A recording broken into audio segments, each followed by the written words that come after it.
नमस्कार, बहुत स्वागत है आपका। आप देख रहे हैं हमारी खास पेशकश में, हूं आपके साथ शिल्पा तोमर। पश्चिमी यूपी में एक कहावत है, जहां जाट ने लठ गाड़ दिया वो इलाका उसका हो जाता है। जाट जिसे एक बार अपना दिल दे दे तो उसके लिए जान भी हाजिर कर सकता है, और अगर दुश्मनी कर ले तो मानो उसकी शामत आ जाती है। खैर, ये तो रही कहावत की बात, लेकिन पश्चिमी यूपी को अगर जाटलैंड कहा जाए तो गलत नहीं होगा, क्योंकि ये वो इलाका है जहां जाट अपना वर्चस्व रखता है। प्रभावशाली होने के साथ साथ यहां जाट बिरादरी अपना अलग ही रुतबा रखती है। इसलिए जब भी चुनावी मौसम आता है, हर पार्टी इसी कौम को मनाने की कोशिश में लग जाती है, क्योंकि पश्चिम से जो संदेश जाता है वो पूरे उत्तर प्रदेश को प्रभावित करता है। गंगा और यमुना नदी के बीच स्थित पश्चिमी यूपी का ये इलाका गन्ना बेल्ट के नाम से भी जाना जाता है, और इस क्षेत्र में जाट कृषि संपन्न होने के साथ साथ साधन संपन्न भी है। इसीलिए इसे जाटलैंड के नाम से संबोधित किया जाता है। 2013 में मुजफ्फरनगर दंगे से पहले यह इलाका गंगा जमुनी तहजीब के लिए भी जाना जाता था। जाट और मुस्लिम गठजोड़ के बूते पश्चिमी यूपी में पहले आरएलजी, फिर सपा और उसके बाद बीएसपी ने भी अच्छा खासा प्रदर्शन किया। लेकिन 2013 के बाद बीजेपी के पक्ष में ऐसा माहौल बना कि जाट मुस्लिम भाईचारा समाप्त हो गया। जाट पूरी तरह से बीजेपी के साथ चला गया। 2014 लोकसभा चुनाव हो या फिर 2017 विधानसभा चुनाव, या फिर बात कर ले 2019 लोकसभा चुनाव की, जाटलैंड में बीजेपी ने एक तरह से क्लीन स्वीप किया और हर बार जाट वोटों का 80% से ज्यादा हिस्सा उसी के पक्ष में गया। लेकिन इस बार किसान आंदोलन की वजह से माहौल कुछ बदला बदला सा दिखाई दे रहा है। किसान आंदोलन में जिस तरह से पश्चिमी यूपी के किसानों ने बढ़ चढ़कर हिस्सा लिया और जिस तरह से उसका नेतृत्व राकेश टिकैत और उनके बड़े भाई नरेश टिकैत जैसे जाट नेताओं ने किया, तो खुले मन से कई बार बीजेपी का जमकर विरोध हुआ। विपक्ष को यह उम्मीद जगी कि भाई शायद इस बार 2013 से पहले का माहौल फिर से तैयार हो जाए, और बस इसी उम्मीद में पश्चिमी यूपी में सपा और आरएलडी ने गठबंधन कर लिया। आरएलडी को 30 सीटें मिली। पिछली बार 1 सीट हासिल करने वाली आरएलडी को सपा ने इसी उम्मीद में अपने साथ मिलाया है कि इसी बहाने उसे जाट वोट मिल जाएंगे। लेकिन पिछले 3 चुनावों से लगातार जाटों को साध रही बीजेपी के सामने बड़ी चुनौती खड़ी हुई है। ऐसे में बीजेपी के चाणक्य अमित शाह ने कमान संभाली है। पहले कैराना से चुनावी अभियान की डोर टू डोर शुरुआत करना, और अब पश्चिमी यूपी के जाट नेताओं के साथ बैठक, इसकी जाहिर सी बात है गवाही दे रही है। बीजेपी के लिए जाट कितना महत्वपूर्ण है, बीजेपी की चाणक्य की रणनीति साफ बयां कर रही है। अब देखने वाली बात होगी, क्या जाट बीजेपी के साथ आएंगे या फिर गठबंधन के साथ जाएंगे। आज की चर्चा इसी मुद्दे पर।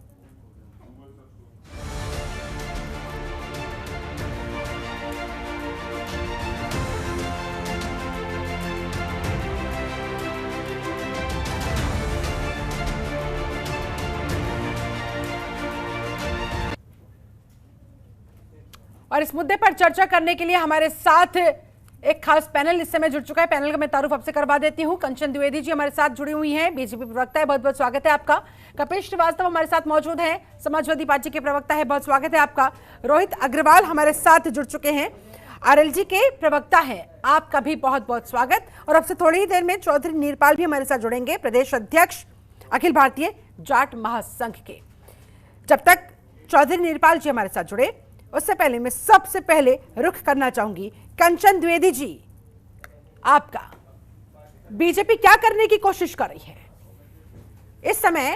अमित शाह जिस तरह से जाट नेताओं के साथ मुलाकात कर रहे हैं, यूं कहा जाए उन्हें कन्विंस करने की, उन्हें मनाने की कोशिश कर रहे हैं, क्या माना जाए? डर गई है बीजेपी, घबरा गई है बीजेपी कहीं ना कहीं उस गठबंधन से? जी शिल्पा जी, पहले तो मैं पूरे देशवासियों को आज गणतंत्र दिवस पर बहुत बहुत शुभकामनाएं देना चाहूंगी, आपको भी और अपने पूरे पैनलिस्ट को, क्योंकि आज जो गणतंत्र दिवस है और आज हम लोगों ने जो गणतंत्र दिवस मनाया वो एक प्रकार से विशेष गणतंत्र दिवस था, और इसके लिए बहुत बहुत शुभकामनाएं। मैं कुछ लाइनें भी बोलना चाहूंगी वीरों के लिए, क्योंकि वॉर मेमोरियल भी बन गया है। सांस का हर सुमन है वतन के लिए, जिंदगी ही हवन है वतन के लिए, कह गई फांसियों से फंसी गर्दनें, ये हमारा नमन है वतन के लिए। तो सभी देशवासियों को मेरा नमन आपके टीवी चैनल के माध्यम से। बाकी हाँ, जैसा कि आपने प्रश्न किया, नहीं, बीजेपी कभी डरी नहीं है और बीजेपी कभी डरेगी भी नहीं, क्योंकि बीजेपी ने काम किया है, हमारी पार्टी ने सभी के लिए काम किया है। तो जाटों के लिए भी काम किया है, जैसा कि आपका आज ये मुद्दा है, जाटों के लिए वो काम किया है जो कि मुजफ्फरनगर 2013 के दंगों में लोगों ने जो वहां की योजना थी, जो वहां के प्रेम संबंध थे, उनको तोड़ा था और जाकर के सब लोग हमारी पार्टी में आ गए थे, क्योंकि हमारी पार्टी में वो करके दिखाया है अब सबने कि जाट कभी जा नहीं सकते। वहां का जो माहौल है सब हमारे हैं, दलित भी हमारे हैं, जाट भी हमारे। बाकी गठबंधन क्या मिला उनको, गठबंधन से भाई क्या दे पाए? हाँ, मैं मानती हूँ, बहुत अच्छी तरीके से ये बात आपके चैनल के माध्यम से स्वीकार करती हूँ कि जो जयंत जी के पिताजी थे, आदरणीय चौधरी साहब और महेंद्र जी, उन्होंने जो काम किया था वो सच में ही एक विशेष प्रकार से प्रशंसनीय कार्य था, और जाटों के लिए, वहां की जनता के लिए, क्योंकि वो जाटों के और किसानों के नेता कहे जाते थे। लेकिन वही बात है ना शिल्पा जी, जो आपके पिता ने कर दिया, आप उस कार्य पे रह करके, जरूरी नहीं है कि आप उनकी, क्योंकि ये राजनीति है, राजनीति में आपको भी वो कार्य करना पड़ेगा जो आपके पिता ने किया। ऐसा नहीं हो सकता कि पिता ने जो धन कमा के रख दिया, तो अगर आपके मुताबिक जयंत चौधरी ने कुछ नहीं किया तो फिर डर किस बात का? क्यों फिर आखिरकार इस एमजे फैक्टर से डर रही है बीजेपी? क्योंकि 2013 से पहले का जो माहौल हुआ करता था, 2013 के बाद 2014 से अब तक जिस तरह से आपके पक्ष में ये पूरा फैक्टर जाता हुआ नजर आया है, और उसका कहीं ना कहीं जो नतीजा है वो आप लोगों को जीत के रूप में मिला भी है। अब इसीलिए क्या आपको डर लग रहा है कि सपा और आरएलडी एक साथ आ गई है, यानी कि एमजे फैक्टर एक बार फिर से मजबूत होता हुआ, इसीलिए आप लोगों को अब अपने चाणक्य का सहारा लेना पड़ रहा है? शिल्पा जी क्यों नाराज होंगे भाई? हमने जितना जाटों के लिए किया है, हमने जितना किसानों के लिए, वहां के लिए, जैसा कि आपने अभी भी कहावत कही, मैं भी आप जब बोल रही थी मुझे भी एक कहावत याद आ गई कि जहां पे जिसके भी जाट होते हैं उसके ही ठाट होते हैं, और जिसके नहीं होते जाट उसके उड़ जाते हैं खाट। तो भाई जब अगर हम पिछले वाले चुनाव को देखिए, 2017 के चुनाव को, तो हमारे कितने सारे विधायक थे। अभी आज इस टाइम पर हमारे 14 विधायक हैं, 3 सांसद हैं, और हमने 17 सीटें अभी भी उम्मीदवार पे उतारे हैं। पिछली बार 16 लोगों को दिया था, और फिर वो तो छोड़ो, हमने दलितों पर भी ध्यान दिया। हम तो समावेश सभी पर, कमोबेश सभी पर ध्यान देते हैं। तो भाई क्यों लोग हमारे नहीं होंगे? और जो लोग काम करेंगे उनके ही होंगे ना। तो हमारी तरफ से विधायक भी हैं, हमने उनको सम्मान दिया जाटों को। तो फिर मेरे छोटे से सवाल का कंचन द्विवेदी जी सीधा सा जवाब दे दीजिए। अगर आप लोगों ने इतना ही काम किया है और अगर आपको इस काम पर इतना ही विश्वास है, तो फिर पहले चरण से पहले जाटों की फील्डिंग लगानी क्यों शुरू कर दी गई है? क्योंकि आज की तस्वीर अमित शाह की 253 जाट नेताओं के साथ कुछ इसी तरफ इशारा कर रही है।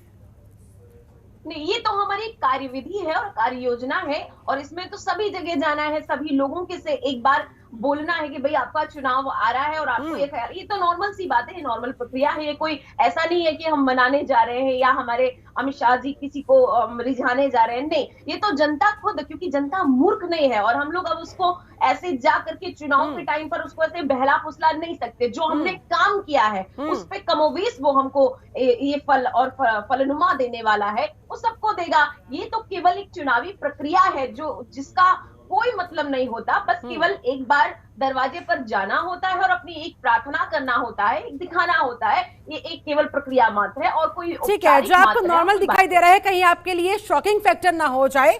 चले ठीक है, आप काफी कॉन्फिडेंस के साथ कह तो रही हैं, लेकिन ये आने वाला वक्त बताएगा कि इसमें कितनी सच्चाई है। अब मैं रुक करना चाहूंगी आरएलजी प्रवक्ता का, रोहित अग्रवाल जी का। रोहित अग्रवाल जी, क्या बीजेपी बौखला गई है?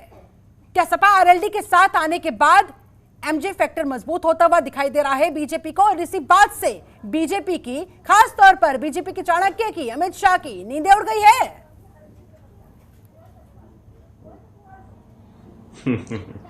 शिल्पा जी बिल्कुल ठीक कहा आपने, और आपने जो इंट्रो दिया ना कि जाट जिसको दिल दे देता है उसके बाद फिर किसी और के साथ नहीं जाता है। और भारतीय जनता पार्टी की जो स्थिति है, अब दरवाजे दरवाजे इनको गृह मंत्री को घूमना पड़ रहा है, और भारतीय जनता पार्टी की जो दशा है वो दिख रही है सबको पूरी तरीके से। भारतीय जनता पार्टी को मालूम है कि अब किसी भी तरीके से अब पश्चिम उत्तर प्रदेश में, अरे सुन लो कंचन जी सुन लो, है ना। आपके बीच में मैंने बोला था सुन लो, वरना मैं बोलना शुरू करूंगा तो कुछ भी नहीं बोल पाऊंगी। ठीक है, वन बाय वन। ठीक है ना, ये मत कहिए, ये मत कहिए, ये सब ठीक नहीं है, क्योंकि जो भी बोलना शुरू करेगा दूसरा नहीं बोल पाएगा। ये मत कहिए।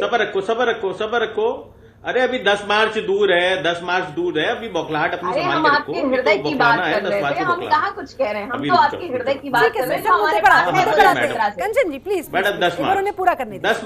10 मार्च को बाकी 10 मार्च को बात करेंगे, है ना, 10 मार्च को। तो देखिए स्थिति ये है कि जिस तरीके से, सबसे पहले तो मैं कहना चाहूंगा कि आज मुझे लगता है कि चुनाव आयोग सो रहा है। भारतीय जनता पार्टी खुला मजाक उड़ा रही है संविधान का। आज गणतंत्र दिवस है, उसके बाद भारतीय जनता पार्टी खुलेआम कह रही है साहब हम जाटों की मीटिंग कर रहे हैं। और ये बात करते थे कि हम तो साहब जातिगत राजनीति नहीं करते, आज ये जातिगत राजनीति में उतर आए हैं। और चुनाव आयोग सो रहा है पूरी तरीके से, सत्ता के डर के मारे वो कोई इनके खिलाफ काम करने की कोशिश नहीं कर पा रहा है। जबकि चुनाव आयोग को देखना चाहिए किस तरीके से भारतीय जनता पार्टी संविधान का मखौल बना रही है। आज जाट सुबह से चिल्ला रही कि जाटों की ये मीटिंग कर रहे हैं। और ये किस जाटों की मीटिंग की बात कर रहे हैं? तब ये कहां थे जब 700 किसान वहां पे शहीद हो गए थे किसान आंदोलन के अंदर? तब ये कहां थे जब माननीय जयंत चौधरी जी हाथरस की बेटी के लिए हक में खड़े होने के लिए गए थे और वो जाट के बेटे के ऊपर लाठियां चलाई गई थी, उनकी हत्या करने की साजिश की गई थी जाट के बेटे की? तब ये कहां थी भारतीय जनता पार्टी? और तब भारतीय जनता पार्टी कहां थी जब जाट का बेटा राकेश टिकैत आंसुओं से रो रहा था, उसके खिलाफ साजिश की जा रही थी? तब आपको जाट नहीं दिखाई पड़ रहा था। अब आज वोट लेने की बारी आई तब आपको जाटों की याद आ गई है। चलिए ठीक है, इस सवाल का जवाब मैं कंचन द्विवेदी से लूंगी। इससे पहले मेरे साथ समाजवादी पार्टी के प्रवक्ता कपिल श्रीवास्तव भी जुड़ गए हैं। कपिल जी, बहुत देर पश्चिमी यूपी में जाटों के दम पर क्या समाजवादी पार्टी की नैया पार लग जाएगी?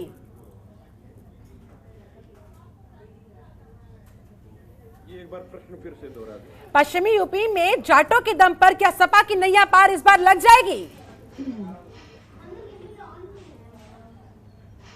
नहीं, जाट नहीं,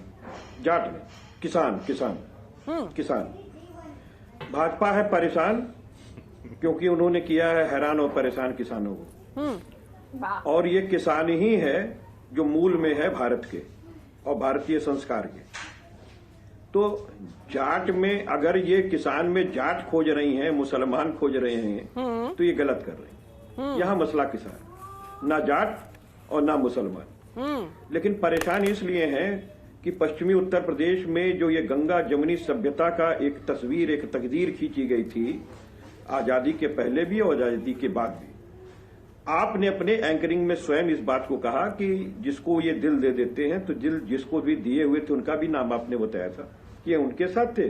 और बाद में जब हिंदू और मुस्लिम एकता इन्होंने वहां पर तोड़ी तो फिर कौन किसके साथ था? तो चीज यही है कि देखिए, ये सियासत की पिच पे नकारात्मक राजनीति करते हैं और हम लोग सियासत के पिच में एक सकारात्मक राजनीति करते हैं। इन्होंने जो किसानों की एकता भंग की थी, आज हम उस एकता की मिसाल बनने जा रहे हैं। हमने सबको जोड़ लिया है, संलयन का क्रिया किया है, चाहे वो आरएलडी हो और चाहे समाजवादी पार्टी हो। और आप देखिए, इतना बड़ा मुद्दा वहां पर हो गया है पश्चिमी उत्तर प्रदेश में किसान की ये गांव घुस नहीं पा रहे हैं। जहां इनका विधायक जा रहा है कन्विंसिंग नहीं कर पा रहा है। जनता घेर ले रही है कि भैया 3 लाशें हमारे गांव में आई थी, इसीलिए अमित शाह को मजबूर होना पड़ा कपिल श्रीवास्तव जी कि भाई बुलाइए, जाट नेताओं को बुलाइए, उनसे बात कीजिए और उन्हें कहिए कि जरा गांव-गांव जाकर तमाम ग्रामीणों को कन्विंस करें, उन्हें मनाएं। जी, जैसा कि अभी रोहित जी ने कहा कि ये संज्ञान लेना चाहिए कि ये जाट सम्मेलन कर रहे हैं, लेकिन हकीकत यही है कि इन्होंने माना नहीं, इस बात को भी अभी भी नहीं मानने के लिए तैयार हैं कि यहाँ पर आप किसान से परेशान है, जाट से नहीं परेशान है। जाट तो गंगा जमुनी सभ्यता का एक बहुत बड़ी मूर्ति है, एक प्रतिमूर्ति रही है, जिसको आपने दंगा की भेंट चढ़वा करके तोड़ने की कोशिश की थी, जिससे वो एक क्षण जुट तो गया था, लेकिन उसने मोहब्बत की इबारत लिखी है, इसलिए वो मोहब्बत के रास्ते पे चल रहा है। और आप फिर उसमें नफरत भरने की कोशिश कर रहे हैं, नकली वीडियो वायरल कर रहे हैं, किसी की आवाज किसी का वीडियो लगा रहे हैं, और आप ध्रुवीकरण के लिए कैराना से अमित शाह को उतार रहे हैं, वो भी 1000 आदमी के साथ बिना मास्क के, जिसने की सारी धज्जियां उड़ा दी चुनाव आयोग की और एक भी रपट दर्ज नहीं है। ठीक है, तो इस बात की चीज है, हम ठीक तो है, किसानों जनाब, की आप बात पर भी- हम जाट और मुसलमान उसकी भूमिका पर भी आप सवाल खड़े करते हुए यहाँ पे कंचन जी आपसे मैं जवाब लूंगी। कपिल श्रीवास्तव ने एक बहुत महत्वपूर्ण पॉइंट बोला था। उन्होंने कहा हम सिर्फ जाट को नहीं देख रहे हैं, हम पूरे किसान वर्ग को देख रहे हैं, क्योंकि हमें उनकी चिंता है। तो उस लिहाज से तो आप लोगों के लिए खतरे की घंटी और ज्यादा बजती हुई, क्योंकि किसानों में तो फिर जाट भी आएंगे, मुस्लिम भी आएंगे और अन्य वर्ग भी आएंगे। तो आप कैसे कैसे डील करेंगे, क्योंकि किसानों की नाराजगी को ही भुनाने की कोशिश यहां पर विपक्ष करेगा। तो आप कैसे उस नाराजगी को दूर करने की कोशिश करते हुए, हालांकि तस्वीरें दिख रही हैं, अमित शाह कोशिश कर रहे हैं, लेकिन ये किस हद तक कामयाब हो पाएगी, बड़ा सवाल है। जी शिल्पा जी, बहुत अच्छा लगा सुनकर के आज कपिल जी को कि कुछ आज सामाजिक कुछ उन्होंने लाइनें चुनी। वैसे दिखता कुछ नहीं है, बस केवल मुंह से बोल रहे हैं ना, सफाइयों की दिखता है ना कपिल जी की दिखता है। तो मैं यही बोलूंगी कि अगर ऐसी बात है तो जरा तुष्टीकरण पर ध्यान दे लीजिए। मुस्लिम तुष्टीकरण के अलावा सपा ने कुछ नहीं किया, वहां पर भी कुछ नहीं किया। लिस्ट, पहली लिस्ट को देखते हुए भी जनता जान रही है, हम भी जान रहे हैं, आप भी जान रही है कि इनका तुष्टीकरण कहाँ होता है, जो आज बहुत अच्छे शब्दों का प्रयोग कर रहे हैं। तो ये तो इनका कहने का माजरा है, वो अलग बात है। बाकी मैं कहूं कि ये जो इनकी जो सपा है और आरएलडी का जो गठबंधन है, तो आरएलडी कहाँ, मैं मानती हूँ कि चरणजीत सिंह ने बहुत काम किया था, लेकिन आप एक बात जरा ध्यान दीजिएगा, चरणजीत सिंह के बाद में जो अजीत सिंह हुए, उनको केवल वहां पे नेता, दिल्ली का नेता माना जाता था, लेकिन धरती का नेता नहीं माना जाता था, उनके पिता को माना जाता था। इसके बाद इसी का परिणाम हुआ कि वहां से जयंत चौधरी बराबर से हारते चले आ रहे हैं, उनको कोई भूमि नहीं मिली। जाट जानते हैं कि उनका नेता कौन था, और अब क्या, वो केवल फसल जो उन्होंने बोई थी उसको बस निभाने का काम कर रहे थे, उनमें कोई काम नहीं किया, ना नया कोई बीज बोया, बस वो काटने का काम कर रहे थे। जब आप बीज नहीं बोएंगे तो आप काटेंगे कहां से, ये जयंत जी को मालूम नहीं था। और वही आरएलडी है जिसने कुछ नहीं किया, कोई बीज नहीं बोया, बस वो काटना चाहते हैं, तो फसल नहीं मिल सकती। तो ये जाटों को भी मालूम है। दूसरी बात रही हमारे कपिल जी की बात, सपा की बात, तो सपा तो बस मुस्लिम तुष्टीकरण पर रहती है, वो भी मुस्लिम तुष्टीकरण छोड़िए,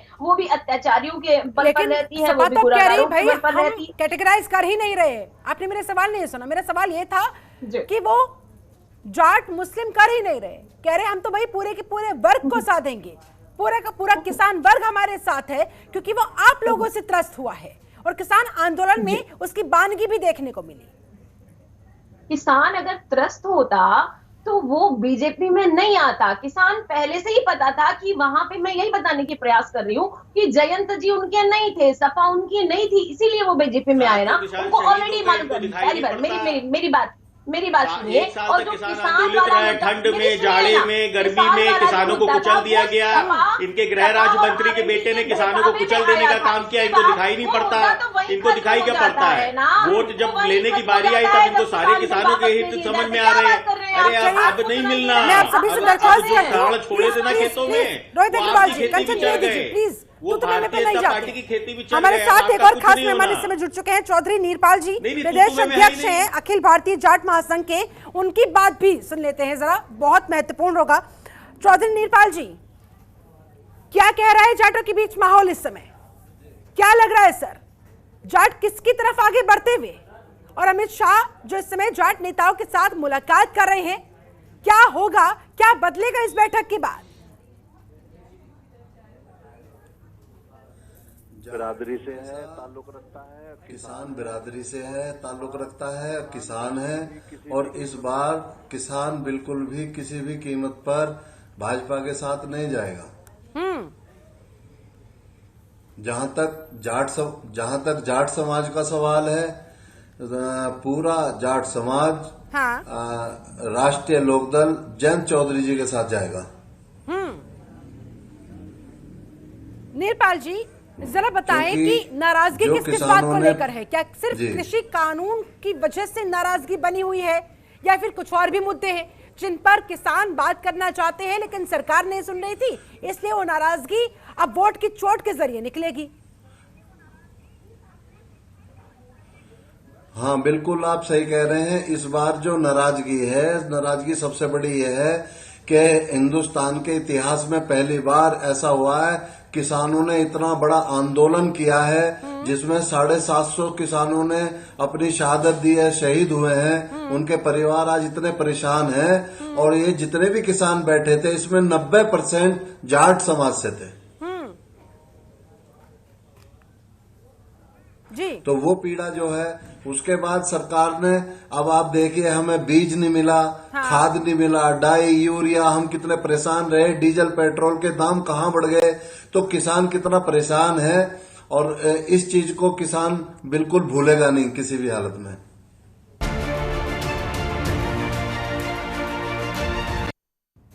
जी हाँ, चर्चा हो रही है आज, क्या जाट फिर से करेंगे ठाठ? अगर हाँ तो किसकी? एक तरफ बीजेपी है जो लुभाने की हरसंभव कोशिश कर रही है जाटों को, तो वहीं दूसरी तरफ सपा आरएलडी का गठबंधन भी पूरी तरह से मजबूती के साथ चुनावी अखाड़े में खड़ा हुआ है। आज इसी मुद्दे पर हम कर रहे हैं चर्चा। हमारे साथ लगातार एक खास पैनल बना हुआ है। एक बार फिर से पैनल का रुख करते हुए चौधरी नीरपाल जी, आप ही का रुख करूंगी सर। आपसे दरअसल मैं समझना चाहती हूं कि जाटों के बीच ये नाराजगी भारतीय जनता पार्टी को लेकर किन किन मुद्दों पर बनी हुई है? ऐसे कौन कौन से महत्वपूर्ण फैक्टर्स हैं जो इस बार बीजेपी का खेल यहां जाटों के दम पर बिगाड़ सकते हैं? जो नाराजगी बनी हुई है जाट समाज की, मैंने आपको बताया कि जाट समाज किसानों से ताल्लुक रखता है। हाँ। और सभी लगभग किसान भाई हैं सब, ऑलमोस्ट। और इस बार जो किसानों को जख्म दिए हैं भाजपा ने, कि 1 साल तक सड़कों पे पड़े रहे, अब खाद बीज डाई यूरिया के लिए लाइनों में लग रहे हैं, और बिजली के बिल FIR हो रही है, उनको जेलों में डाला जा रहा है, उनके खिलाफ मुकदमे लिखे जा रहे हैं, बिजली के दाम देखिए कहाँ कर दिए। तो इस चीज को ये किसान भाई सब कैसे भूल जाएंगे? तो ये सब बीजेपी ने दिया, भाजपा ने दिया, किसी और ने थोड़ा न दिया है।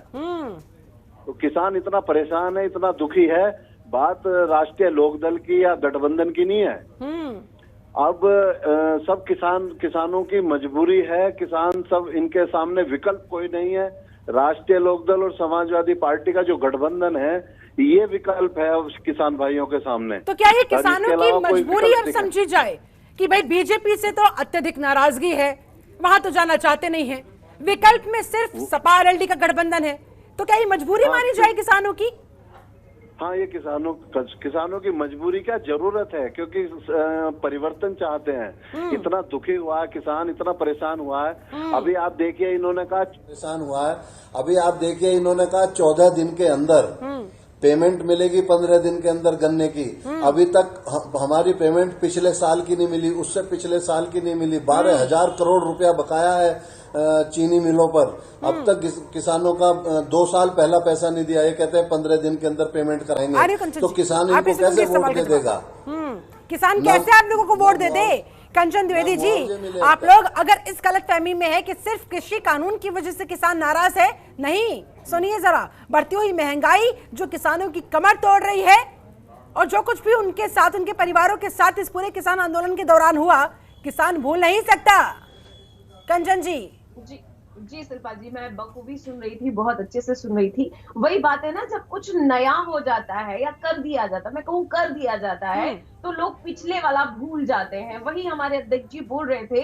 अब इनको चाहिए ना ये कि जो भी सपा और आरएलडी ने मिल करके किसानों के दिमाग में जो भर दिया, वैसे देखा जाए तो बीजेपी ने बहुत कुछ दिया है भाई। किसानों की जो खाद और वगैरह वगैरह जो भी आपकी जरूरतें हैं, उसके लिए आपको किसान सम्मान निधि दी गई, आपको ई श्रम कार्ड दिया गया, आपके लिए अलग से ट्यूबवेलों की व्यवस्था की गई, आपके लिए सबसे, मैं तो कहूँ सबसे पहले जब हमारे योगी जी आए, सबसे पहले उनका ध्यान किसानों पर गया, सबसे पहले उनका कर्जा माफ किया, वो भी 8 साल, जो कि अखिलेश जी ने नहीं किया था, वो हम लोगों ने आकर के किया।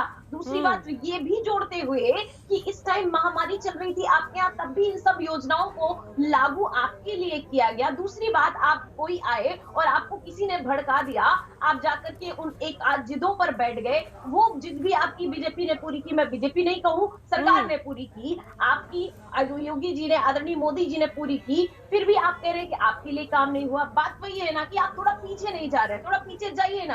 आप कह रहे हैं कि जो हमारे किसान लोग बैठे रहे उनकी वजह से आप नाराज है, ठीक भाई, लेकिन आप क्या वो नाराजगी भूल जाएंगे जो मुजफ्फरपुर दंगे में हुई? हत्या करवा दी, उसको मत देखिए। यही तो बात है कि मुजफ्फरनगर दंगे के दौरान जो समीकरण बने और जिन समीकरणों को बीजेपी ने उस समय भुनाया, उन्हीं समीकरणों को एक बार फिर से क्रिएट करते हुए, इसलिए तो बार बार पोलराइजेशन का आरोप बीजेपी पर लगता आया है।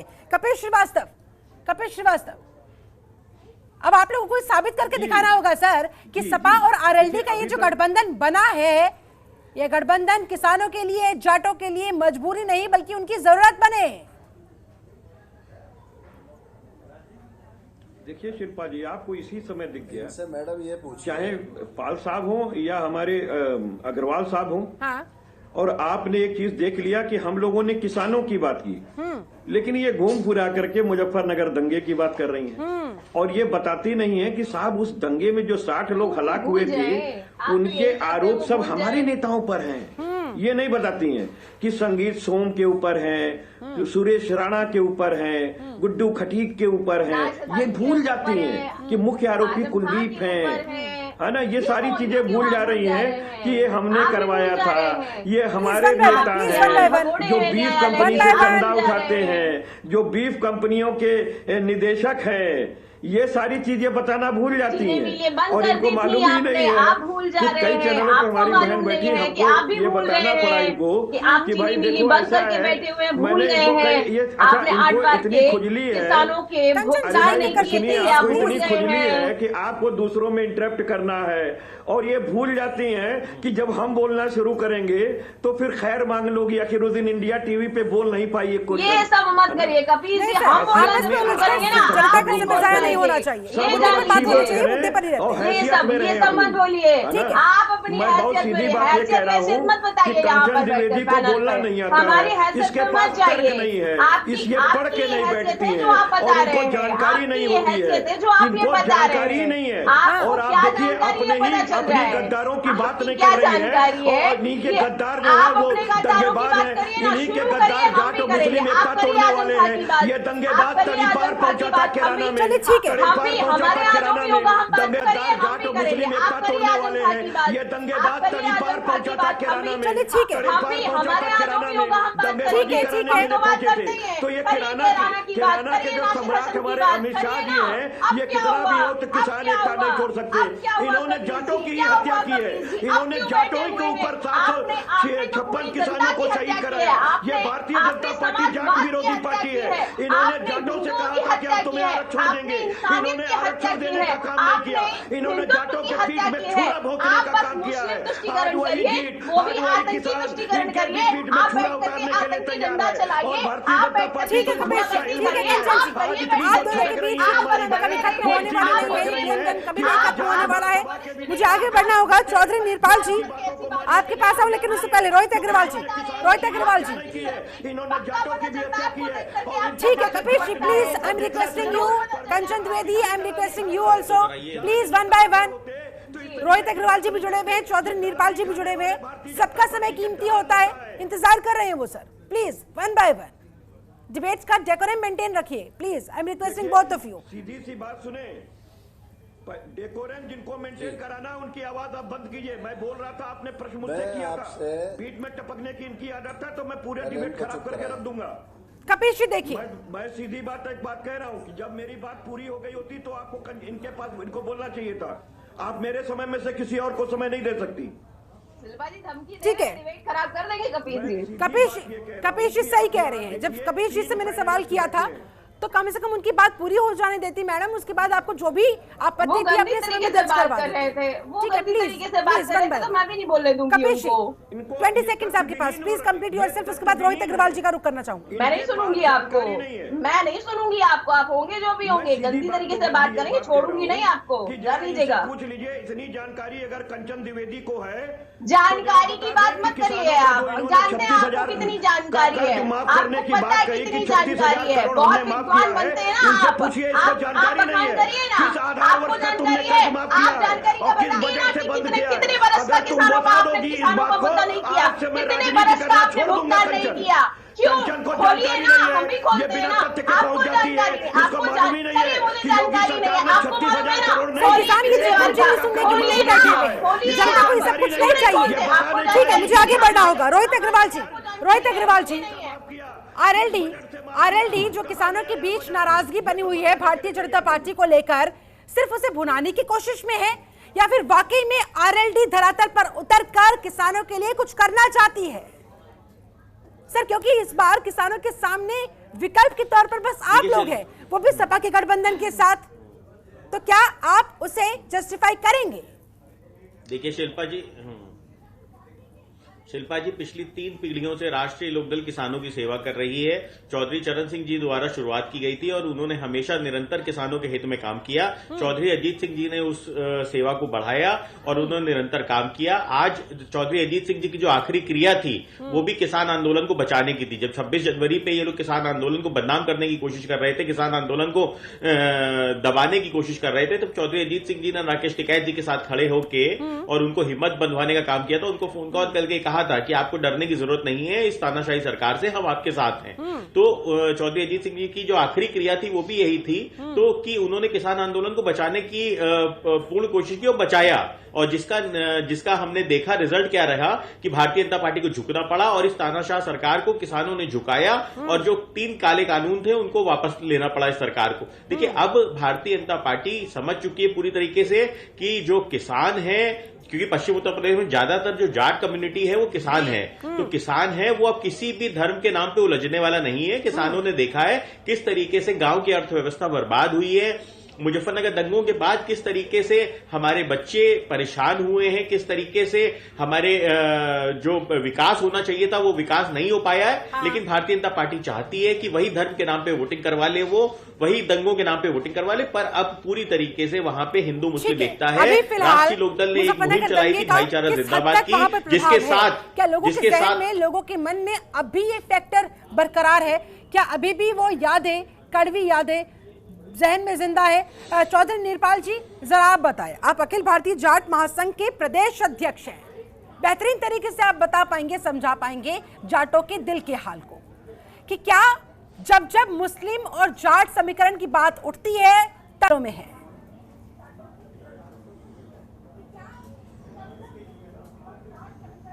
और मुस्लिम भाई भी, मैं ये कहना चाहता हूं कि मैं किसी का पक्ष नहीं रख रहा।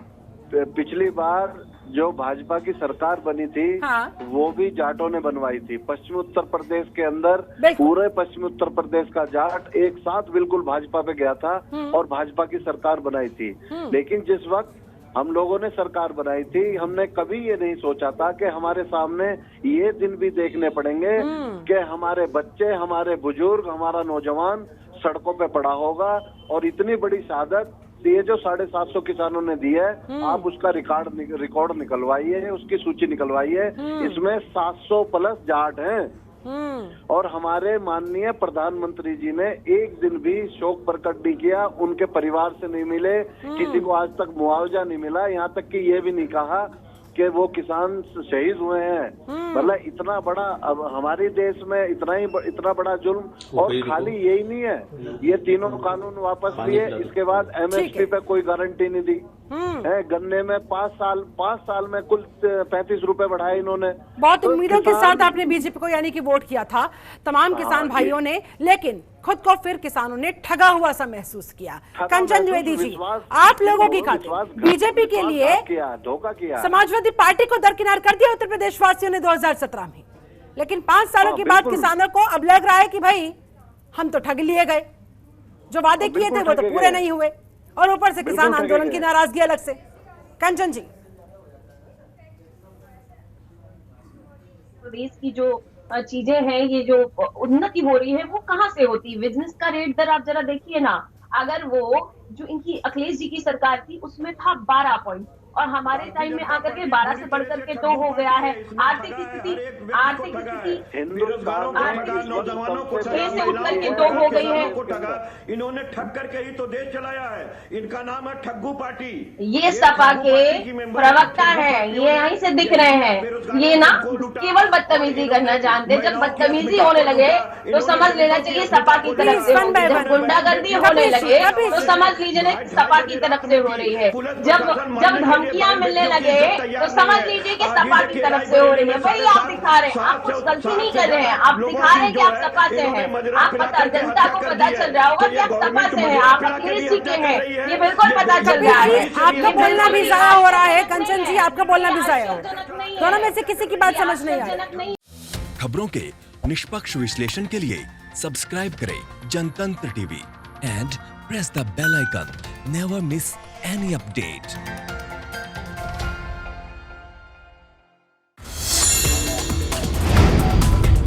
Download the Janatantra TV app, available on Google Play and App Store.